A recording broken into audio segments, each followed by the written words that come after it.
বাংলাদেশে সৌদিগামী ফ্লাইটে নারী কেবিন ক্রুকে যৌন হেনস্থার অভিযোগ উঠেছে পাইলটের বিরুদ্ধে। অভিযোগে বলা হয়, গত 10 নভেম্বর BG 135 নম্বর flight Dhaka Chittagong Jeddah operate করেন ওই নারী কেবিন ক্রু। ফ্লাইটে অপারেটিং পাইলট ছিলেন মুনতাসির ও আবেদ। ফ্লাইটের মাঝামাঝি সময় তারা ওই নারী কেবিন ক্রুকে ককপিটে ডাকেন।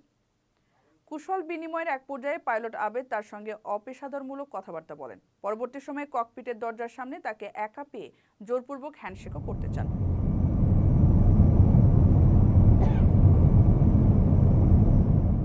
পরে গত 12 নভেম্বর ফিরতি BG 236 জেদ্দা সিলেট ঢাকা ফ্লাইটে এই কেবিন ক্রুর ওয়ার্কিং পজিশন ছিল সামনে। এই কাজের জন্য তাকে বেশ কয়েকবার ককপিটে যেতে হয়। তখন পাইলট আবেদ কৌতুক শোনানোর ছলে তাকে বাংলা ব্যাকরণ নিয়ে কথা বলেন। এক পর্যায়ে আবেদ লিঙ্গ পরিবর্তন ও ধাতু নিয়ে কুরুচিপূর্ণ এবং অশ্লীল মন্তব্য করেন। এছাড়া নোংরা দৃষ্টিতে তাকিয়ে অশ্লীল অঙ্গভঙ্গিও করেন বলে অভিযোগ। ওই দিন রাতে বিমানের MD ও CEO বরাবর ইমেইলে পাইলট আবেদের বিরুদ্ধে যৌন হয়রানির অভিযোগ করেন ওই নারী কেবিন ক্রু।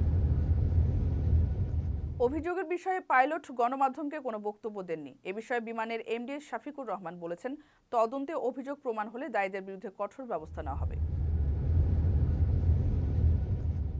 কারো কাছে স্বপ্ন পূরণ, কারো আনন্দের উপলক্ষ, আবার কারো জীবন পাল্টে দেওয়ার মুহূর্ত, কখনো জীবন বাঁচাতে সর্বোচ্চ গতিতে উড়ে চলা, কারো আবেগের শেষ মুহূর্ত, আপনজনের শেষ বিদায়ে শামিল হওয়া, এমন সব ইচ্ছে পূরণে সর্বনিম্ন ভাড়ায় দ্রুতগতির বাহন প্রবাসী হেলিকপ্টার।